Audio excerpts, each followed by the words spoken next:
ጤና ይስጥልን የተከበራችሁ የብሬዲዮ ቤተሰቦችና አድማጮች የዕለቱን ዜናዎች እናሰማችኋለን። ዜናውን እናሰማችሁን የሀብታሙ አስፋና ታምሩገናን ባለንበት ሰዓት አቆጣጠር የዛሬ ሐምሌ 10 ቀን 2018 ዓ.ም ዜናዎችን ከማሰማታችን በፊት አርዕስተ ዜናውን እናስቀድማለን። የፋኖ የተቀናጀ ጥቃት፣ የአገዛዙ ጦር የከባድ መሳሪያ ሩምታ፣ እስረኛው ጀነራል፣ የኦሮሚያው ፕሬዝዳንት ዛቻ፣ የአዲስ አበባው ሰልፍና የህወሓት ተቃውሞ፣ የይስሙላው ኮሚሽን መታመስ፣ ሜሲና ያማል፣ ጀነራል ብርሃኑና ኢሳያስ የሚሉና ሌሎችም ወቅታዊ ዜናዎች አሉን። ዝርዝሩን እንሆ።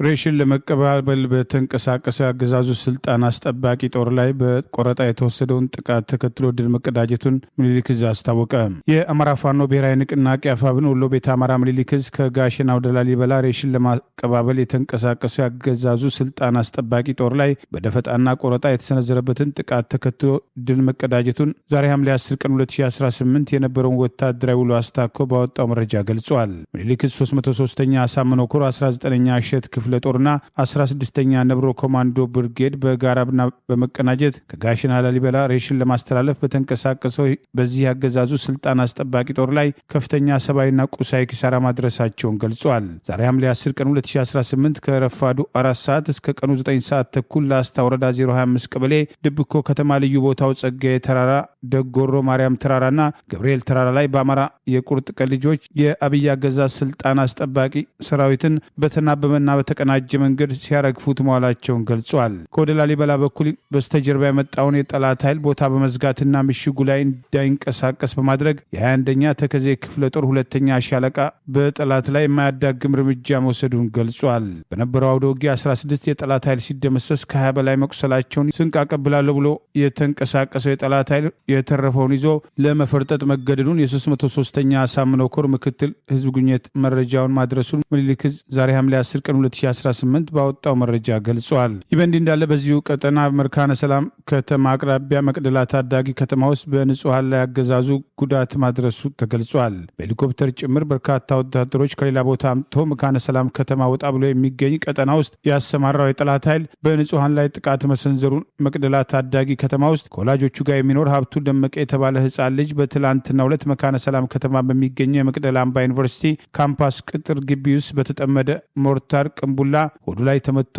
በሞት አፋፍ ላይ እንደሚገኝ አፋብን ወሎ ቤተ አማራ ምኒልክ ዕዝ ዛሬ ሐምሌ 10 ቀን 2018 ባወጣው ተጨማሪ መረጃ ገልጿል። ከዚህ በተጨማሪ አቶ ሀብታሙ ጌታውን የተባለ በልብስ ስፌት የሚተዳደር ግለሰብ እዚያው መቅደላ ታዳጊ ከተማ ውስጥ በተጣለ የሞርታር ቅንቡላ ተመትቶ ከባድ የአካል ጉዳት ማስተናገዱንም ጠቅሷል። ለዓመታት ከኖሩበትና ሀብት ንብረት ካፈሩበት ቀያቸው በአገዛዙ ተላላኪዎች በተፈጸመባቸው ጥቃት ተፈናቅለው ወደ አማራ ክልል የመጡ ወገኖቻችን አሁን ላይ መድረሻ አጥተው የከባድ መሳሪያና ድሮን ጥቃት ሰለባ መሆናቸው እጅጉን ልብ ሰባሪ ነው ማለት እዙ ባወጣው በዚሁ መረጃ ገልጿል። አማራ ምን ያክል ተሳዳጅ እንደተደረገና የተፈናቀሉ ወገኖች ሁኔታ ግልጽ አስረጅ መሆኑን የጠቀሰው መረጃ ህፃን ሀብቴ ደመቀ ከጥቃት ተርፎ ወደ አማራ ክልል ከወላጆቹ ጋር ቢመጣም የሞርተር ቅንቡላ ማረፊያ ሆኖ ጨቅላው ሰውነቱ የእሳት ማብረጃ ተደርጓል በማለት በመካነ ሰላም ያገዛዙ ስልጣን አስጠባቂ ጦር በከባድ መሳሪያ ያደረሰውን ጉዳት በተመለከተ ገልጿል። አገዛዙ ሰሞኑንም ወደ አርሶ አደሮች መንደር ከባድ መሳሪያ በተደጋጋሚ በመተኮስ በቤት እንስሳትና በንብረት ላይ ከፍተኛ ጉዳት ማድረሱን አስታውሶ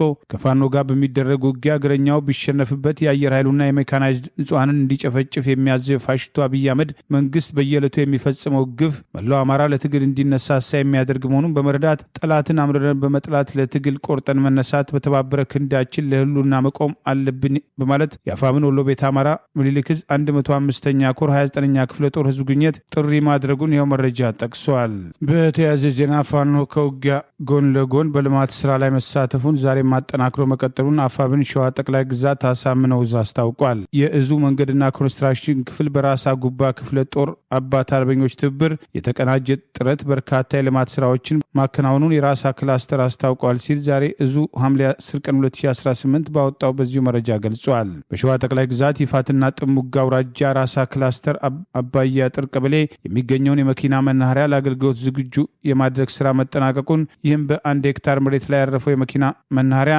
በህብረተሰቡ ንቁ ተሳትፎና የገንዘብ መዋጮ የተገነባ ሲሆን በ330 ሜትር የጋቢዮን ሽቦና የብረት አጥር የመከለል ስራ ሙሉ ለሙሉ መጠናቀቁንም አስታውቋል። ፋኖ የልማት ስራው መጠናቀቁን ተከትሎ የመክፈቻ መርሃ ግብር ማካሄዱንም ይኸው መረጃ ጠቅሷል። በአማራ ህዝብ ላይ ጦርነት የከፈተው የአብይ አህመድ አገዛዝ በህዝቡ ላይ ከሚፈጽመው ጭፍጨፋ ጎን ለጎን ትምህርት ቤቶችን የጦር ካምፕ በማድረግ በማውደምና በመዝረፍ በአየር ጥቃትና ከባድ መሳሪያ ጤና ጣቢያዎች፣ ትምህርት ቤቶችና መሰረተ ልማቶችን በማውደም የአማራን ህዝብ በጦርነት ወደኋላ ለማስቀረት ከፍተኛ እቅድ አውጥቶ እየተንቀሳቀሰ መሆኑ በተደጋጋሚው የደረሱ ጥፋቶችን መሰረት አድርጎ ሲጠቀስ መቆየቱ አይዘነጋም። የኢትዮጵያ መንግስት ከዓለም አቀፉ የገንዘብ ተቋም በእንግሊዝኛው ምህጻረ ቃል IMF የ5 ቢሊዮን የአሜሪካን ዶላር አዲስ የውጭ ብድር ለማግኘት በአልኮል፣ በትንባሆ፣ በሪል ስቴት እና በኢንቨስትመንት ታክስ ነጻ መብቶች ላይ አዲስ ቀረጦች ሊጥል መሆኑም ተዘገበ። IMF እንደገለጸው የኢትዮጵያ መንግስት 5 ቢሊዮን ዶላር አዲስ የውጭ ብድር ለማግኘት ሲል እነዚህን ሰፊ የታክስ ማሻሻያዎችን ተግባራዊ ለማድረግ መወሰኑን ገልጾ ይህም የሚሆነው የብድሩ ቅድመ ሁኔታ የኢትዮጵያ የውስጥ ገቢም በከፍተኛ ሁኔታ ማሳደግም ስለሚጠበቅ እንደሆነም ተገልጿል። በዚህም መሰረት የነዳጅ ድጎማው ሙሉ በሙሉ ተነስቶ ዋጋው በገበያም እንዲወሰን የሚደረግም ሲሆን በሪል ስቴት፣ በመኪና ባለቤትነትና በተለያዩ ምርቶች ላይ አዳዲስም ቀረጦች የሚጣሉ ይሆናልም ተብሏል። ጠቅላይ ሚኒስትር አብይ አህመድ በአንድ ወቅት የዓለም አቀፉን የገንዘብ ድርጅት IMF ብድር ቀላልነትም ሲገልጹ ከIMF መበደር ከእናት መቀነትም እንደ መፍታት ነው ማለታቸው የሚታወስ ይሁን እንጂ ዛሬ ላይ የዚያም ቀላል ብድር ዋጋና ቅድመ ሁኔታዎች በዜጎችም ኪስ ላይ እየፈጠረ ያለው ጫናም ቀላል አለመሆኑን ብዙዎቹም የምጣኔ ሀብት ባለሙያዎች ወይም ተንታኞችም ስጋታቸውን እየገለጹ ይገኛል። በየጊዜው የሚጨምሩ ታክሶችም፣ አዳዲስ ቀረጦችና የዋጋ ንረቱ ለመሆኑ ለብድር ተብሎ በህዝብ ላይ ታክስ መጫን የተለመደ ነው ወይ የሚሉም ጥያቄዎችንም አስከትሏል። ከቅርብ ጊዜያት ወዲህ በኢትዮጵያ እየተተገበሩ ያሉ የፖሊሲ ለውጦችም የኤክሳይዝ ታክስም፣ የተጨማሪ እሴት ታክስም፣ VAT ማሻሻያዎችና የተለያዩ የአገልግሎት ክፍያዎች ጭማሪዎችም ዝቅተኛና መካከለኛው ገቢ ያላቸውን የማህበረሰብ ክፍልን እጅግ እየተፈታተናቸው እንደሆነም ይነገራል። ከውጭ ምንዛሬ ተመን መለቀቅም ጋር ተዳምሮ የሸቀጦች ዋጋ በከፍተኛ ሁኔታ መጨመሩ መንግስትም ገቢውን ለማሳደግ ታክስ ያልነካቸውን ዘርፎችን ሁሉ ወደ ታክስ መረቡ ለማስገባት የሚያደርገው ጥረት በንግዱ ማህበረሰብና በሸማቾቹ ላይም ድርብ ጫናና ስጋት መፍጠሩም ተገልጿል። ብድር ማግኘት ብቻውን መፍትሄ ሊሆን አይችልም። የብድሩ ቅድመ ሁኔታም በደሃው ማህበረሰብ ትከሻ ላይ የሚያርፍ ከሆነ የኢኮኖሚ ለውጡ ትርጉም አልባ ይሆናል የሚሉ ብዙዎችም መሆናቸው ተመልክቷል። ብድር ከእናት መቀነትም እንደ መፍታትም ቀላል ቢመስልም ከበስተጀርባው ያለው የክፍያና የለውጥም ግዴታ ግን የኢኮኖሚውን ፈተና ወደ ዜጎች ደጃፍ ማድረሱ አይቀሬ እንደሆነም ጠበብቶችም ይናገራል። ጥያቄው ታክስ መጣሉ ላይ አለመሆኑን፣ ታክስ ለማንኛውም ሀገር ግንባታ ወሳኝ መሆኑን የሚናገሩት እነኚሁ የኢኮኖሚ ባለሙያዎች ዋናው ጥያቄ የተሰበሰበው ታክስ በአግባቡ ለህዝብ አገልግሎት ይውላል ወይ እና ይህ የታክስ ጫና ዝቅተኛው ማህበረሰብ እንዳያደቀው የተዘረጉ የደህንነት መረቦች ወይም ሴፍቲ ኔቶችም በበቂ ደረጃ በኢትዮጵያ ውስጥ አሉ የሚሉትን ጥያቄዎችም እያጠያየቁ መሆናቸው ተመልክቷል። የጠቅላይ ሚኒስትሩ የደብረ ማርቆስ ፉከራን ለማሳካት በተለያዩ አቅጣጫዎች የተንቀሳቀሰው የጠላት ኃይል በጎጃም ህዝብ ላይ ከባድ መሳሪያ እያዘነበ መሆኑን የሚጠቅሱ መረጃዎች ወጥተዋል። ፋኖ የጠላትን ወታደራዊ እንቅስቃሴ በቅርብ እየተከታተለ በቋሪት ግንባር ውጊያ መጀመሩን የሚጠቅሱ መረጃዎች ወጥተዋል። በቀድሞ ምርኮኛና አገዛዙ ስልጣን አስጠባቂ ጦር ምስራቅ እዝ አዛዥ ሌተናል ጀነራል መሐመድ ተሰማ በሜጀር ጀነራል ብርሃኑ ጥላውና ሌተናል ጀነራል ደሳለኝ ተሾመ የሚመራና ደጋዳሞትን በመቆጣጠር ሙሉ ለሙሉ የፋኖ ኃይልን በመደምሰስ በቀጠናው ያለውን ፋኖ በከፍተኛ ደረጃ እናዳክማለን በሚል በሶስት አቅጣጫ የተንቀሳቀሰው የጠላት ኃይል በቋሪት ሐሙስ ገበያ በኩል ብርጋዴ ጀነራል መላኩ ገላነህ የሚመራው የምስራቅ እዝ 302ኛ ኮር የተውጣጣው ክፍለ ጦር ሞተራይዝድ ሻለቃ በከባድ መሳሪያ የታገዘ ድብደባ በማድረግ ለመንቀሳቀስ የሞከረ ቢሆንም ማምሻውን ከፋኖ ጋር ውጊያ መጀመሩን የሚጠቅስ መረጃ ወጥቷል። በደንበጫ በኩል ብርጋዴ ጀነራል ሶፊያን ሺ የሚመራው የ6ኛ እዝ 602ኛ ኮር የተውጣጣው ጥምር የተባለው ሬጂመንት መድፍ ቢኤም እና ዙ 23 ጭምር እንደሌላው ግንባር በማሰለፍ የተንቀሳቀሰ ሲሆን ሰሞኑን ጠቅላይ ሚኒስትሩ ከዓመታት በኋላ በኋላ ታድሶ አገልግሎት የጀመረውን የደብረ ማርቆስ አየር ማረፊያ ሲያስመርቁ በፉከራ የተናገሩበትና ህዝብን ለመጨፍጨፍ ያላቸውን እቅድ ይፋ ያደረጉበት እርምጃን ተግባራዊ ለማድረግ እየተወሰደ ያለው ወታደራዊ እርምጃ ሲሆን ከህወሓት ጋር ከሚደረገው ጦርነት በፊት ጠንካራ የፋኖ ይዞታ አለበት የሚባለውን ቀጠና አስቀድመን እንደመሳለን በሚል በጠቅላይ ሚኒስትሩ እቅድ እየተፈጸመ ያለው ወታደራዊ እርምጃና አየር ማረፊያውን በሚያስመርቁበት ወቅት አጼ ዮሐንስ የሰሩትን ጣሊያን የሰራውን ታውቃላችሁ ማለት ህዝብ ለማስፈራራት የሞከሩበትን እርምጃ በህዝብ ላይ ጭፍጨፋ ለመፈጸም በርከት ያለ ሰራዊትና ከባድ መሳሪያ በማሰለፍ ይህንን እቅዳቸውን ለማሳካት እየተንቀሳቀሱ ቢሆንም ከአባት ጦር ጀምሮ ፋኖ በተለያዩ አቅጣጫዎች በመሰለፍ የህዝቡን ህልውና ለማስከበር እየተንቀሳቀሰና የአማራ ፋኖ ብሔራዊ ንቅናቄ ቴዎድሮስ የተለያዩ ኮሮችና ክፍለ ጦሮች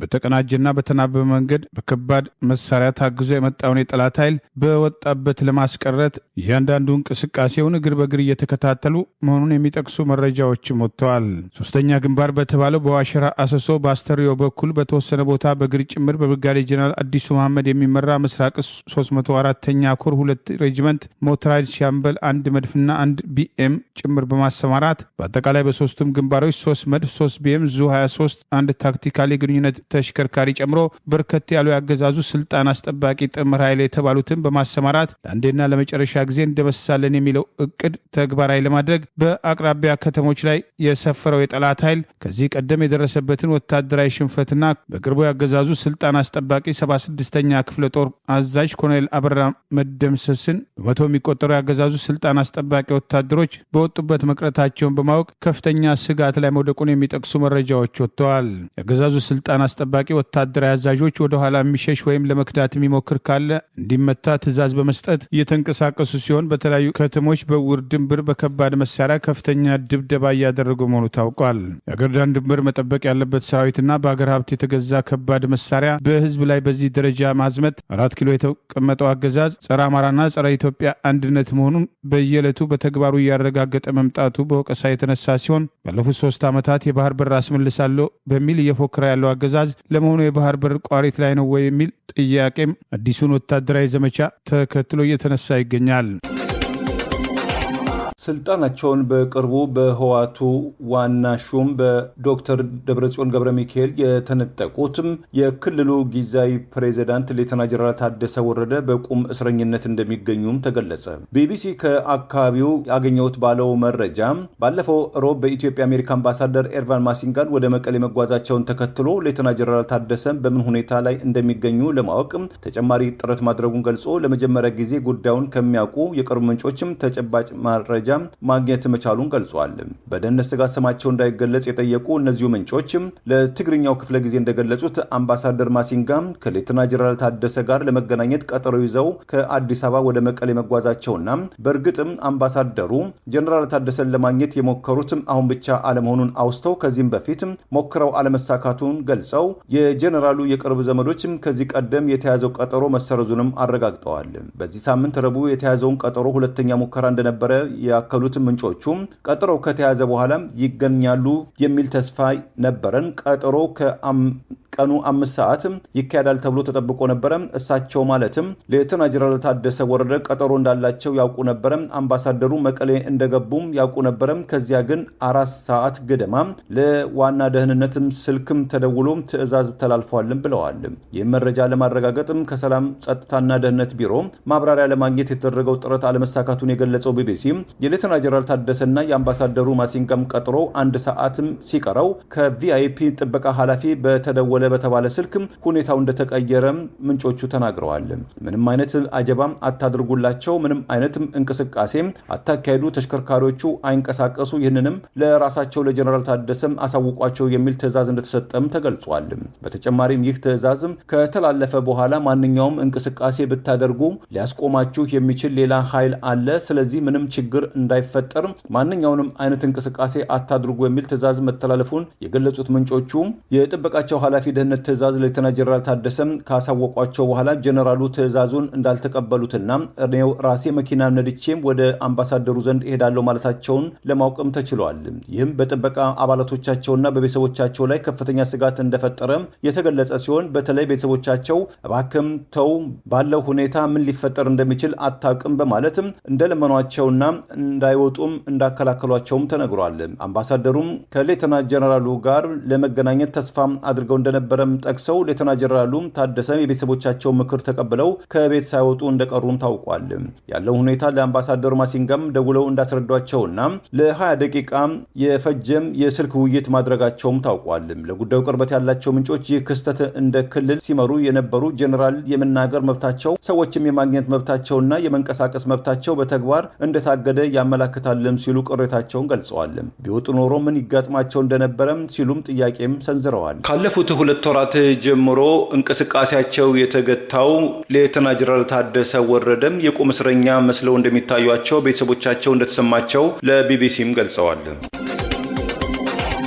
አገራዊ ምክክሩ የእነሱን ጥቅም የማይነካ መሆኑን ሽመልስ አብዲሳ የሰጡት አስተያየት ትኩረት ሊሰጠው እንደሚገባ የተገለጸ ነው። ኦሮሚያ የበለጠ እየተጠናከረች ትሄዳለች እንጂ ኦሮሚያ ክልል አይፈርስም በማለት የአገራዊ ምክክሩን ተከትሎ ክልሎች አወቃቀር ይስተካከላል የሚለው ተስፋ ባዶ መሆኑን አሳይተዋል ተብለዋል። የኦሮሚያ ክልል ፕሬዚዳንት ሽመልስ አብዲሳ 5ኛው ፕሬዚዳንታዊ ሽልማት የተባለውን ለመስጠት ትላንት በአዳማ ወይም ናዝሬት በነበረው የክልሉ መድረክ ላይ ኦሮሚያ ክልል ጠፍቶ ለማየት የሚመኙና ኦሮሚያ የሚለውን ቃል መስማት የማይፈልጉ አካላት አሉ በማለት መናገራቸውና በዚሁ ከክልል እስከ ወረዳ መዋቅር ያሉ የመንግስት አመራሮች በሚሳተፉበት መድረክ ላይ በኦሮምኛ ቋንቋ ባደረጉት ንግግር ይህ ተራ ምኞት መሆኑን ገልጸዋል። የአሩሲ ዞንን ጨምሮ 5ኛው ፕሬዚዳንታዊ ሽልማት የተባለው በተሰጠበት በዚሁ መድረክ አቶ ሽመልስ አብዲሳ ሀገራዊ ምክክር ኮሚሽኑን ተከትሎ የክልሎች አወቃቀር ይለወጣል የሚሉ አጀንዳዎች መንሸራሸራቸውን ምክንያት በማድረግ ይሄ ተራ ምኞት መሆኑን ሊሳካ እንደማይችል በተቃራኒው ኦሮሚያ የበለጠ እየተጠናከረ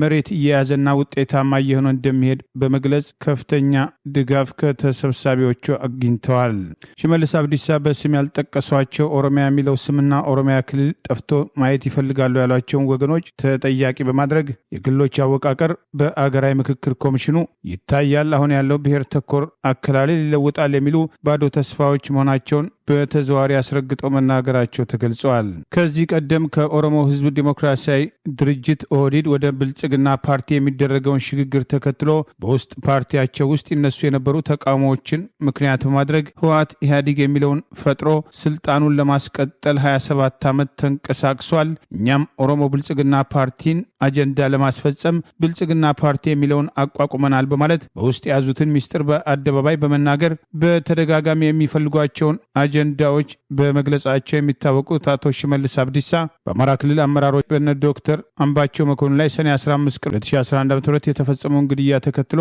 ለኦሮሞ ባለሀብቶች ብቻ በተዘጋጀ የሚስጥር ስብሰባ ላይ አባይን ተሻግረን ምን እንደሰራን ታውቃላችሁ ከማለት አልፈው በዚያው ዓመት በዚያው ጊዜ ክረምቱ አልፎ መስከረም ላይ ለመጀመሪያ ጊዜ ከ150 ዓመት በኋላ የኢሬቻ በዓልን አዲስ አበባ ላይ አክብረናል ባሉበት መድረክ ላይ ነፍጠኞችን ሰብረን እዚህ ደርሰናል በማለት የጥላቻ ንግግር በማድረጋቸው በተደጋጋሚ ስማቸው በወቀሳ ሲነሳ የቆየ ሲሆን የፓርቲው ሰዎች በአደባባይ መናገር የማይፈልጉትን የውስጥ ሚስጥራቸውን አልፎ አልፎ በአቶ ሽመልስ አንደበት ሲያስተጋቡ መቆየታቸው ሽመልስ የሚናገሩት ከአብይ አህመድ አቋም የተለየ እንዳልሆነ አገራዊ ምክክር የሚባለው የኦሮሞ ብልጽግና ፓርቲን የመሪውን አብይ አህመድ በገዢው ብልጽግና ፓርቲ ዋና አጋፋሪነት የሚያስፈጽመው አጀንዳ እንጂ ህዝብ ተወያይቶ ሊያመጣ የሚችለው ውጤት እንደሌለ የአቶ ሽመልስ አብዲሳ ንግግር ከወዲሁ የሚጠቁም መሆኑን በአገዛዙ ይሁንታ ከመላው ሀገሪቱ የተሰበሰቡ ከ95 በመቶ በላይ የገዢው ብልጽግና ፓርቲ አባላት የተባሉ የብሔር ብሔረሰብ ወኪሎች ፓርቲው ይደግፉኛል ያላቸው ጥቂት ከዲያስፖራ የመጡ ተሳታፊዎችን ጨምሮ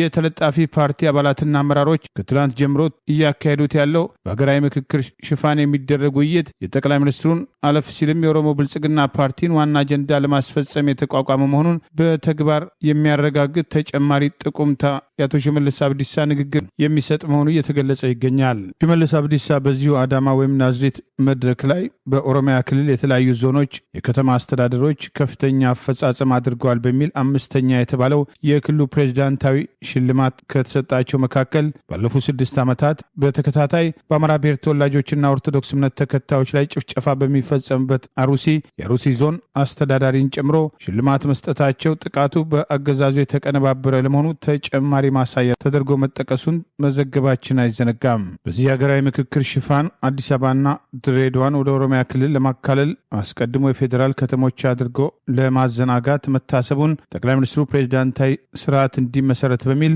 ራሳቸውን ፕሬዚዳንት አድርገው ለመቀባት ኮሚሽኑ ለዚሁ ዓላማ እያገለገለ መሆኑ በተደጋጋሚ ሲነሳ መቆየቱ አይዘነጋም።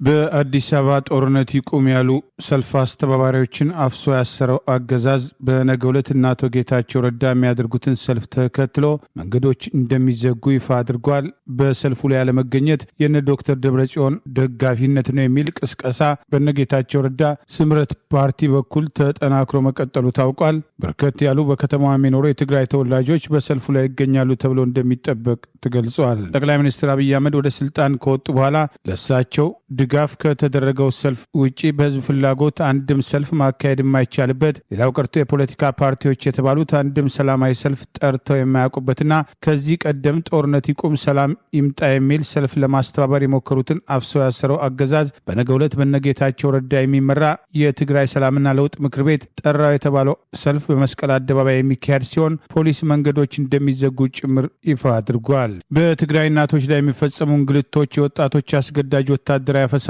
ሞትና ስደትን ይቃውማል። የሰብአዊ ችግሮች ለመቃወም እንዲሁም የፕሪቶሪያ ስምምነት እንዲተገበር ፌዴራል መንግስት ህገ መንግስታዊ ኃላፊነቱን ይወጣ የሚል መፈክሮች ይሰሙበታል በተባለው በዚህ ሰልፍ ላይ በአዲስ አበባ የሚኖሩ የትግራይ ብሔር ተወላጆች እንዲገኙ፣ በሰልፉ ላይ የማይገኙ የነ ዶክተር ደብረጽዮን ደጋፊ ናቸው የሚል ታርጋ ከወዲሁ በመለጠፍ እያሸማቀቋቸው መሆኑ የሚወጡ መረጃዎች ገልጸዋል። ህወሓት ከ5 ዓመት በፊት የነበረውን ምርጫ መሰረት አድርገው በትግራይ ምክር ቤት በአቋቋመ ማግስት በነጌታቸው ረዳ አማካኝነት የትግራይ ሰላምና ለውጥ ምክር ቤት በሚል በአዲስ አበባ የተቋቋመው ስብስብ የትግራይ ሰላም ወዳድነትና ጦርነት ጠልነት የሚያንጸባርቅ መሆኑን በመግለጽ በአዲስ አበባ ከተማና አካባቢ የሚኖሩ የትግራይ ተወላጆች በሰልፉ ላይ እንደሚሳተፉ አስታውቋል። በአማራ ህዝብ ላይ ግልጽ ጦርነት ያወጁት ጠቅላይ ሚኒስትር አብይ አህመድ በትግራይ ላይ የነበረው ጦርነትና በአማራ ክልልም የተከፈተው ጦርነት እንዲቆም፣ ጦርነት ይቆም፣ ሰላም ይስፈን የሚል ሰላማዊ ሰልፍ ለማስተባበር የሞከሩት የኢህአፓ አመራሮችን ጨምሮ የተለያዩ ግለሰቦች የተዋቀሩበት ቡድንን የሰልፉን ጥሪ በማድረግ የሌሎችን አጀንዳ ለማስፈጸም የሚላላኩ ናቸው ማለት የአገዛዙ ስልጣን አስጠባቂ ጦር ኤታ ማጆር ሹምና የቀድሞ ምርኮኛ ፊልድ ማርሻል ብርሃኑ ጁላ ሳይቀር በአደባባይ ተቃውሞ ያቀረቡበት ሰላም ይስፈን፣ ጦርነት ይቁም ያሉ የሰልፍ አስተባባሪዎች ብዙዎቹ ታፍሰው የታሰሩበትና እስከ አዋሽ አርባ ድረስ የተጋዙበት ሁኔታ የሚያስታውሱ ወገኖች በአገዛዙ ድጋፍ በነገው ዕለት የሚካሄደው የእነ አቶ ጌታቸው ረዳ ሰልፍ በትግራይ ያለውን አስተዳደር በርካታ የትግራይ ተወላጆች ይቃውሙታል በሚል በአገዛዙ ግልጽ ድጋፍ እየተካሄደ ያለ ሰልፍ ሲሆን ይህንኑ ተከትሎ በቀጣይ ከህወሓት ጋር ጦርነት ውስጥ ከተገባ በጦርነቱ ሊመጡ የሚችሉ ተጠያቂነቶችን ከወዲሁ ኃላፊነቱን አገዛዙ ለማጋራት እየሞከረው ነው የሚለው አስተያየቶችም ተከትለው ቀርበዋል። 3 እና 4 ቦታ የተሰነጣጠቁት የትግራይ ፖለቲካ ልሂቃን በትግራይ ህዝብ ላይ ጦርነቱን ተከትሎ የዘር ማጥፋት ፈጽሟል በማለት ይከሷቸው የነበሩትን ጠቅላይ ሚኒስትርና አስተዳደራቸውን በመደገፍ እያደረጉት ያለው እንቅስቃሴ ውሎ አድሮ ሊመልሱት የማይችሉት አደጋ በትግራይ ህዝብ ላይ ሊደቅን ይችላል የሚሉ አስተያየቶችም ተከትለው ቀርበዋል። በእንዲህ እንዳለ እነ ዶክተር ደብረጽዮን ቡድን በትግራይ የተጠናከረ ወታደራዊ አፈሳ እየፈጸመ ሲሆን በአንዳንድ ከተሞች አፈሳውን የሚቃወሙ ነዋሪዎችን ጥይት በመተኮስ እያሸበረና በግልጽ አፈሳ በመቃወም ላይ ያሉ ወጣቶችን መደብደቡን የሚጠቅሱ መረጃዎችን መውጣት ጀምረዋል። ከዚህ ቀደም አገዛዙ በትግራይ ከህወሓት ጋር ጦርነት ያደርግ በነበረበት ወቅት አዲስ አበባ የሚኖሩ የትግራይ ተወላጆች በስታዲየም ውስጥ በተመሳሳይ የድጋፍ ሰልፍ እንዲያደርጉ የህወሓት መሪዎችን እንዲያወግዙ ማድረጉ አይዘነጋም። ከ100 በላይ ኢትዮጵያን እህቶችን በህገወጥ መንገድ ወደ መካከለኛው ምስራቅ የተባበሩት አረብ ኤሚሬት በማሸጋገር ከ100 ሚሊዮን ብር በላይ ገንዘብ አጋብሰዋል ተብለው የተጠረጠሩ 2 ኢትዮጵያን ተጠርጣሪዎችን የዱባይ ፖሊስ ለኢትዮጵያ መንግስት አሳልፎ መስጠቱም ተገለጸ። ዳውድ ተፈሪና ደስታም ተገኔ የተባሉት 2 ተጠርጣሪዎች 105 የሚጠጉ ኢትዮጵያን በህገወጥ መንገድ ወደ ዱባይ በማሸጋገር ለአስከፊ የሰብአዊ መብት ጥሰት እንዲጋለጡ አድርገዋል አግተዋቸዋል፣ ከተጎጆቹም 188 ሚሊዮን ብር በላይ ወስደዋል የሚል ክስም ቀርቦባቸዋል። በቱሪስት ቪዛ አማካኝነት በርካታ ኢትዮጵያንን ከኢትዮጵያ እስከ ዱባይ በተዘረጋው መስመር አማካኝነት በህገወጥ መንገድ አሸጋግረዋል የተባሉት ሁለቱ ተጠርጣሪዎችን ጉዳይ በተመለከተ በዱባይ የሚገኘው የኢትዮጵያ ኤምባሲ ለኤሚሬት ፖሊሶችም ፍንጭ በመስጠቱ በጉዳዩም ዙሪያም ጥልቅ ምርመራም ከተደረገ በኋላ በቁጥጥር ስር እንዲውሉ መደረጉን ፖሊስም ገልጿል። በዱባይ ውስጥ ለመግባት በነፍስ ወከፍም ከ320 ሺህ እስከ 600 ሺህ ብር የኢትዮጵያ ብር ወይም ተመሳይነት ዋጋ ያለው የተባበሩት አረብ ኤሚሬት የህጋዊ ገንዘብ ድርሃም ወይም የሳውዲ አረቢያ ሪያል በባንክ ውስጥ ማስቀመጥ ወይም መክፈል የሚጠበቅባቸው ኢትዮጵያኑን ተጎጆች በተባበሩት አረብ ኤሚሬት ቆይታቸው ለአስገዳጅ የጉልበት ስራና ለአካላዊ ወሲባዊ ጥቃቶችም መዳረጋቸውን ፖሊስም ገልጿል። ለሁለት ወራት የሰጣቸውን የቱሪስት ቪዛም ሲጠናቀቅ ኢትዮጵያኑ እህቶች በዱባይ ለመቆየት የ2 ዓመት መኖሪያ ፍቃድ ለማግኘት 1200 ድርሃም መክፈል አሊያም ወደ ኢትዮጵያ ትጠረዛላችሁ የሚል ማስፈራሪያ ይደርስባቸው እንደነበር የገለጸው ፖሊስ ከዱባይ ዓለም አቀፍ አውሮፕላን ከተወሰዱ በኋላ ወንዶቹም ሴቶቹም በአንድነት በሚተኙበት የተጨናነቀ ጠባብ ክፍል ውስጥ ተቀምጠው ለ8 ቀናት የሚሆን ደረቅ ሩዝ እንደሚሰፈርላቸውና ሴቶቹም ለጾታዊ ትንኮሳም ይዳረጉ እንደነበረም ይህንንም ወንጀል ከኢትዮጵያ ሆነው ሰዎችን በመመልመል ገንዘብ በማሰባሰብ ባንክ ውስጥ በማስገባት የተጠረጠሩ በዛየው አውጋቸውና ረሃማት አበበ የተባሉ ተጠርጣሪዎች በቁጥጥር ስር መዋላቸውን ፖሊስም ገልጿል። በህጋዊ ፍቃድም ሽፋን ህገወጥ ተግባር ሲሰሩ ተገኝተዋል ያላቸውም የስራና ሰራተኛ አገናኝ ድርጅቶችም በተጠርጣሪነት በቁጥጥር ስር መዋላቸውን ይኸው የፖሊስ መረጃም ገልጿል። ኢትዮጵያና የተባበሩት አረብ ኤሚሬት ባለፈው ግንቦት በፈረንጆቹ 2023 የዛሬ 3 ዓመት ጀምሮ ወንጀለኞችን አሰልፎ የመስጠት ስምምነት መፈራረማቸው አይዘነጋም። የአገዛዙ ጉዳይ አስፈጻሚ ኮሚሽን ውይይት ያለውን ሲጀምር በአገዛዙ ይሁንታ የሰበሰባቸው ተቃውሞ ማቅረብ መጀመራቸውን የሚጠቅሱ መረጃዎች ወጥተዋል። ከሶማሌና አፋር ክልል ከመጡ ተሳታፊዎች መካከል የተወሰኑት ረግጠው ወጥተው በጫናና በሽምግልና ወደ ውይይቱ እንዲመለሱ ለማድረግ መሞከሩን የሚጠቅሱ መረጃዎች ወጥተዋል። ከ4000 በላይ ተሳታፊዎች ይገኙበታል የተባለው የይስሙላ ሀገራዊ ምክክር ኮሚሽን የጠቅላይ ሚኒስትር አብይ አህመድና የፓርቲያቸውን አጀንዳ ለማስፈጸም የተቋቋመ የስሙላ ትርኢት መሆኑ በተደጋጋሚ በወቀሳ ሲቀርብ የቆየ ቢሆንም 8 አጀንዳዎች ከ4 ዓመት የአጀንዳ አሰባሰብ በኋላ ተለይተዋል የተባለ ቢሆንም በ8 ቡድን የተከፈሉት ተሳታፊዎች እያንዳንዳቸው በአንድ አጀንዳ ላይ ብቻ እንዲወያዩ መደረጉን በመቃወም በተለይም የመንግስት አስተዳደር አወቃቀርን በተመለከተ የተነሱ ሀሳቦች ላይ ቅሬታ በስፋት እየቀረበ መሆኑን በሁሉም አጀንዳዎች ላይ እያንዳንዳችን ልንወያይ ይገባል፣ ለምን አንድ አጀንዳ ብቻ ተመርጦ ይሰጠናል በማለት የአገዛዙን ጉዳይ ለማስፈጸም ለተቋቋመው ኮሚሽን ዋና አመራሮች ጭምር በተገኙበት ቅሬታ መቅረቡ ታውቋል። የመንግስት አወቃቀርና አስተዳደርን በተመለከተ ውይይት ከተጀመረ በኋላ የሶማሌና የአፋር ብሔር ተወላጅ የተወሰኑ ተወካዮች በስም አይጥቀሱ እንጂ የአንድ ግለሰብን ፍላጎት ለማሳካት እየተወሰደ ያለ እርምጃ ነው በማለት የጠቅላይ ሚኒስትሩን ዝቅ ሲልም የኮሚሽኑ ኮሚሽነርን ተጠያቂ በማድረግ ስብሰባ ረግጠው የወጡ ሲሆን በአፋር ክልል ብልጽግና ፓርቲ ከፍተኛ አመራሮች ውይይቱን ረግጠው የወጡ በጫና በድርድር እንዲመለሱ ለማድረግ የማግባባት ስራ እንዲሰሩ ትዕዛዝ መሰጠቱና ከስብሰባው ስፍራ እንዳይርቁ መታገዳቸውን የሚጠቅሱ መረጃዎች ወጥተዋል። ከ90 በመቶ በላይ ገዢው ብልጽግና ፓርቲ ይሁንታ ያላቸውና የፓርቲ አባላት የተሰባሰቡበት የቀሩት 10 በመቶ የሚሆኑት ለፓርቲው በተለጣፊነት የሚያገለግሉ ታማኝ ያላቸውን ግለሰቦች የተለያዩ ተለጣፊ የፖለቲካ ፓርቲ አመራሮች የተካተቱበትና የፓርቲውን ፍላጎት ለማሳካት እየተካሄደ ያለው የስሙላ ሀገራዊ ምክክር የአገሪቱን ችግር እንደማይፈታ በተለይም የእርስ በርስ ጦርነት እየተካሄደ ባለበት ገለልተኛ ባልሆነ ኮሚሽን በርካታ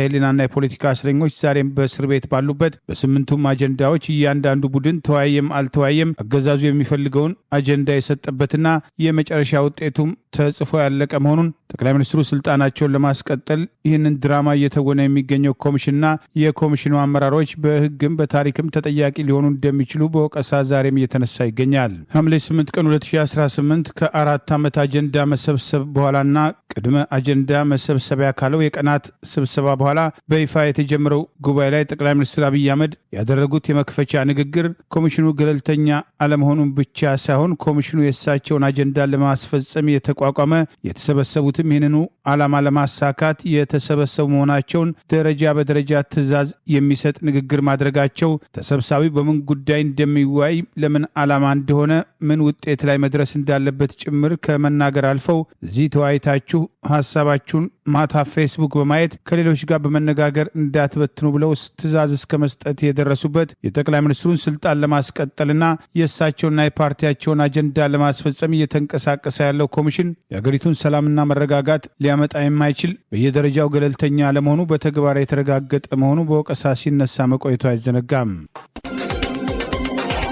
በአዲስ አበባ የታቀደው ሰልፍ በትግራይ ላይ ያነጣጠረ ግልጽ ጦርነት ለመክፈት ያለመ ነው ሲል ህወሓት በቃል አቀባዩ በኩል ተቃውሞውን አሰምቷል። ሰልፉ በጠቅላይ ሚኒስትር አብይ አህመድ አገዛዝ አስተባባሪነት በዋናነት የሚካሄድና በትግራይ መካከል ክፍፍል ለመፍጠር ለዓለም አቀፉ ማህበረሰብ የተሳሳተ መረጃ ለመስጠት ያለመ ነው ሲል ገልጿል። በዶክተር ደብረጽዮን ገብረ ሚካኤል የሚመራው ህወሓት በነገው ዕለት በእነ አቶ ጌታቸው ረዳ በአዲስ አበባ ቅዳሜ የተጠራውን ሰልፍ መሰረት አድርጎ የታቀደው ሰልፍ በትግራይ ላይ ያነጣጠረ ግልጽ ጦርነት ለመክፈት ያለመ ነው ሲል በቃል አቀባዩ በኩል ለክልሉ መገናኛ ብዙሃን ዛሬ ማምሻውን በሰጠው መግለጫ ተቃውመዋል። በአዲስ አበባ ሊካሄድ የታቀደው ሰልፍ በትግራይ ላይ ያነጣጠረ ሲሆን በትግራይ ግልጽ ጦርነት እንዲጀመር የሚጠራ ነው በማለት የህወሓት ቃል አቀባይ አቶ ሚካኤል አስገዶም መናገሩን የክልሉ መገናኛ ብዙሃን ዘግበዋል። አቶ ሚካኤል እንዳለው ሰልፉ በዋናነት በጄኖሳይድ አብይ አህመድ አገዛዝ የተዘጋጀ በገንዘብ የተደገፈ እንቅስቃሴ አካል መሆኑን ጠቅሷል። ቃል አቀባዩ ሰልፉ ቀደም ሲል የተፈጸመውን የዘር ማጥፋት ለማስቀጠል በትግራይ ላይ ግልጽ ጦርነት ለማወጅ ዓለም አቀፉን ማህበረሰብ ለማሳሳት በትግራውያን መካከል ክፍል ለመፍጠርና እርስ በርስ ግጭት ለማስነሳት የታለመ መሆኑን በወቀሳ አንስተዋል። የሰልፉ ዋና አዘጋጅ ያገዛዙ ሚኒስትር አብይ አህመድ ነው ያለው የህወሓት ቃል አቀባይ በዚህ እንቅስቃሴ የሚተባበሩ የትግራይ ተወላጆች አሉ ሲል ገልጿል። ሰልፉ የተፈናቀሉ ወገኖች ወደ ቀያቸው እንዳይመለሱ፣ የተያዙ መሬቶች እንዳይመለሱና ትግራይ በተከፋፈለ ሁኔታ እንድትቀጥል ያለመ ነው ሲል የወቀሰው የህወሓት ቃል አቀባይ የሰልፉ መፈክሮች በማለትም በትግራይ ጦርነት ይጀመር፣ የትግራይ መንግስት ይፍረስ፣ ጄኖሳይድ አገዛዙ ወደ ትግራይ ይግባ የሚል ዓላማ ያለው ነው ሲል ጠቅሷል። በአዲስ አበባ የሚኖሩ የትግራይ ተወላጆች ይህንን ሰልፍ በማስተዋል ከተሳትፎ እንዲቆጠቡ ጥሪ ያቀረበው ህወሓት የኢትዮጵያ ብሔሮችና ብሔረሰቦች እንዲሁም ዓለም አቀፉ ማህበረሰብ የሰልፉን ዓላማ በጥንቃቄ እንዲመለከቱ ሲል በቃል አቀባዩ በኩል በሰጠው በዚሁ መግለጫ ጥሪ አቅርበዋል። ህወሓት በቃል አቀባዩ በተሰጠው በዚሁ መግለጫ በአገር ውስጥና በውጭ የሚኖሩ የትግራይ ተወላጆች በተለይም ዲያስፖራው ጉዳዩን ለዓለም አቀፉ ማህበረሰብ እንዲያሳውቅና በትግራይ ማንነት ላይ ያነጣጠረ አቋም መሆኑን እንዲያስረዱ ሲል ጥሪ ማቅረቡን በህወሓት ቁጥጥር ስር ያሉት የክልሉ መገናኛ ብዙሃን ቃል አቀባዩን አቶ ሚካኤል አስገዶምን ጠቅሰው ዘግበዋል። ይህ በእንዲህ እንዳለ የህወሓት መሪዎች ለስልጣን የሚያደርጉትን ክፍፍል መሰረት አድርገው ዛሬም በተፈናቃዮች ስም እርስ በርስ እንደሚካሰሱ የሁኔታ ቀደም ሲል ከህወሓት ጋር ጦርነት ውስጥ ገባው በሚል በትግራይ ህዝብ ላይ የዘር ማጥፋት ፈጸመ ያሉትን የጠቅላይ ሚኒስትር አብይ አህመድ አገዛዝን በከፍተኛ ደረጃ እየረዳ መሆኑን የትግራይ ፖለቲካ ልሂቃን በመከፋፈል ተጨማሪ መሬት እናገኛለን በሚል የወልቃይትና የራያን ጉዳይ በተፈናቃይ ስም አጀንዳ ከማድረግ እንዲቆጠቡና መሬቱን ወደ ትግራይ በጉልበት እናካልላለን ከሚል ይልቅ የተፈናቀሉት ወደ ቤታቸው እንዲመለሱ በጉልበት የያዙትን አካባቢ በጉልበት ለመቆጣጠር መሞከር ተጨማሪ ቀውስ የሚያስከትል መሆኑ በተደጋጋሚ በወቀሳ ሲነሳ መቆየቱ አይዘነጋም። የዛሬ 19 ዓመት አንድ ታሪካዊ ምስል ስፔን ውስጥ ያነሳው ፎቶግራፈሩ ጆዋን ማንፎርት ብዙውን ጊዜ በአጋጣሚ በእድል አያምንም። ነገር ግን አሁን ላይ ያለው በተቃራኒ መሆኑን ይናገራል። የዛሬ 19 ዓመት በስፔን ውስጥ ህፃናትም ከየቦታው ተሰብስበው እውቅ ተጫዋቾችም እንዲያቅፏቸው እንዲያጥቧቸው በተደረገ ስነ ስርዓት ላይ የታደመው የዓለማችን እውቁ ተጫዋች አርጀንቲናዊ ሊዮኔል ሜሲ በድንገትም የተሰጠውን ፍልቅልቅም የማይታወቅም ጨቅላ ህፃንን ማቀፍም ያጥበዋል። ከወላጅ እናቱና ከህፃኑም ጋር የማስታወሻ ፎቶ ይነሳሉ። ቀን ወልዶም አመታትም ተቆጥሮ ያ በሜሲ እቅፍ ስር የነበረው ጨቅላ ህፃን የዛሬው የስፔን ብሔራዊ ቡድን የግብ አዳኝ ላሚን ያማል በመጪው እሁድም ከሊዮኔል ሜሲ ቡድን ጋር ለዓለም እግር ኳስ ዋንጫ ፍልሚያ ለመፋለም መብቃታቸው በበርካታዎች ዘንድም ሰሞነኛ አነጋጋሪ ርዕስም ሆኗል። የስፔኑ ብሔራዊ ቡድን አሰልጣኝ ዴልታ ፎዬንቴ በበኩላቸው ሊዮኔል ሜሲ ምናልባት በርካታ ህፃናትን ሊያነሳ ይችላል። ነገር ግን በእኛም እምነትም ለምናምን ህፃናትም ያሜል በእግዚአብሔር እጅም ተቀብቷል። ሜሲም የክርስትና አባቱ ይመስል ዘንድም አጥቦታል። ይህም አስገራሚ ገጠመኝ ነው ብለውታል። የዛሬ 19 ዓመት በ4 ወሩ የተነሳውን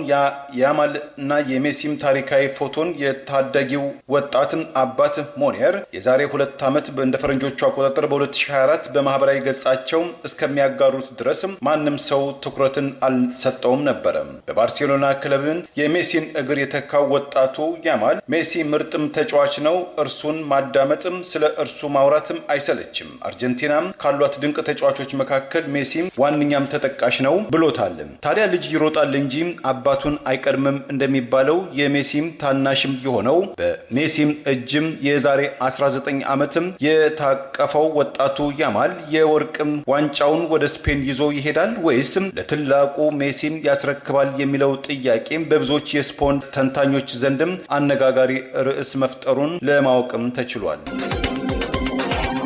ፖለቲከኞችን እየተከተሉ ትንቢት እናገራለን የሚሉ የሃይማኖት አባቶች ከድርጊታቸው እንዲቆጠቡ በዘይሴ ብሔረሰብ ላይ የተፈጸመ ያለውን ጥቃት ወደ ጎን በማድረግ የጋሞ ዞን አመራሮችን ለማስደሰት የተንቀሳቀሱት የሃይማኖት አባት ተቃውሞ እየቀረበባቸው ይገኛል። በደቡብ ኢትዮጵያ ክልል ጋሞ ዞን ዙሪያ ዘይሴ ብሔረሰብ አባላት ላይ በልዩ ወረዳ እንታወቅ ማለታቸውን ተከትሎ የአካባቢው ባለስልጣናትና የጸጥታ ሰዎች በህጋዊና በህገወጥ መንገድ ያደራጁት ታጣቂ ኃይል በህዝቡ ላይ ጭፍጨፋ በመፈጸም መኖሪያ ቤቶችን በማቃጠል በርካቶችን በማፈናቀል ተግባር ላይ በተሰማራበት በዚህ ወቅት በተለያዩ ጊዜያት ትንቢት እናገራለሁ በሚል የሚታወቁት ኤልሳ ቱራ የተባሉት የሃይማኖት አባት በጋሞ ዞን አርባ ምንጭ ከተማ ተገኝተው በዘይሴ ብሔረሰብ ውስጥ ያለ ህዝብን ከመንግስት ጋር ማጋጨት የሚፈልግ ኃይል የተመታ ይሁን በሚል የአደባባይ ጸሎት ለማድረግ መሞከራቸው የዞኑን አመራሮች የሰብአዊ መብት ጥቃት ወደ ጎን በማድረግ በህዝቡ ላይ እየደረሰ ያለውን ግፍ ሳይሆን አመራሮቹን ለማስደሰት የወሰዱት እርምጃ መሆኑ በወቀሳ ተነስቷል። ደብሊው ሚዲያ ከዚህ ቀደም ትንቢት ይናገራሉ የተባሉት ኤልያስ ቱራ በተደጋጋሚ ፖለቲካዊ አጀንዳዎችን ለማስፈጸም የተናገሯቸውን ትንቢቶች ጭምር በማጣቀስ በአርባ ምንጭ ተገኝተው ዘይሴ ብሔረሰብ አስታከው በህዝቡ ላይ የሚደርሰውን ጥቃት ሳይሆን መንግስትን ከህዝብ ጋር የሚያጋጩ ዘይሴ ብሔረሰብ ውስጥ እንዳሉ አድርገው ለማቅረብ መሞከራቸው የዞኑ አስተዳዳሪዎችን ለማስደሰትና ከዚህ ቀደምም ወላይታን በተመለከተ በተለያዩ ጊዜያት ተለዋጭ ትንቢቶችን እንደ ባለስልጣናት ፍላጎት ሲናገሩ ነበር ሲል ዘግበዋል። የወላይታ ዞን ዋና አስተዳዳሪ አቶ ደጋቶ ኩምቢ በነበሩበት ወቅት እኚሁ ትንቢት ተናጋሪ የተባሉት ኤልሳ ቱራ ለአስተባባሪዎቹ ጌታ ወላይታ ብሔራዊ ክልላዊ መንግስት ሲመሰርት አሳይቶኛል በማለት ትንቢት ተናግረው እንደነበር አስታውሶ ሆኖም አዲሱ የደቡብ ክልል ምስረታ ሲቃረብ በተለያዩ የመንግስት ባለስልጣናት በተገኙበት የጉተራ አዳራሽ ከቀደመው ትንቢታቸው በተቃራኒ ወላይታ በአዲሱ ደቡብ ኢትዮጵያ ክልል ሲደራጅ አይቼዋለሁ በማለት መደመጣቸውን ይህ አቋማቸው በወቅቱ ብዙዎችን ግራ ያጋባና የፖለቲካ ድጋፍ መለዋወጥን የሚያሳይ ነው የሚል ትችት ቀርቦባቸው እንደነበርም አስታውሷል። አሁን ደግሞ ኤልሳ ቱራ ወደ ጋሞ ዞን አርባ ምንጭ ከተማ በማቅናት በዞኑ መዋቅር ውስጥ በሚገኘው የዘይሴ ብሔረሰብ ላይ እየደረሰ ያለውን በደልና መፈናቀል መነሻ በማድረግ በአደባባይ ጸሎት አድርገዋል። በዘይሴ ብሔረሰብ ላይ እየደረሰ ያለው ግድያ፣ ንብረት ውድመትና መጠነ ሰፊ መፈናቀል የክልሉን ፖለቲከኞች በከፍተኛ ሁኔታ ውጥረት ውስጥ በከተተበት ወቅት የኤልሳ ቱራ የጸሎት መርሃ ግብር የብዙዎችን ቀልብ ስቧል። የአካባቢው ባለስልጣናትን ለማስደሰት የተደረገ ነው የሚል ቅሬታ መኖሩንም ዘግበዋል። የሃይማኖት አባቶች የፖለቲካውን ፍላጎት እያዩ ትንቢት ተናግረናል የሚሉት ጉዳይ በአግባቡ ሊጣራ እንደሚገባ ያነሳው ዘገባ ቀደም ሲል ለወላይታ የራስ ገዝ አስተዳደር ትንቢት ተናግረው በኋላ ወደ ክልልነት መቀየራቸው የፖለቲካ ፍላጎት አለው ወይስ የትንቢት መለዋወጥ? በዘይሴ ማህበረሰብ ላይ ከባድ የሰብአዊ መብት ጥሰትና መፈናቀል እየተፈጸመ ባለበት ወቅት የኤልሳ ቱራ የአደባባይ ጸሎት የህዝቡን ስሜት ለመጋራት ነው ወይስ በዞኑ አመራሮች ዘንድ ተቀባይነት ለማግኘት የሚሉ ጥያቄዎችም ተከትለው ቀርበዋል። ትንቢት እናገራለን በሚል በፖለቲካ መድረክ ላይ አደባባይ የሚወጡ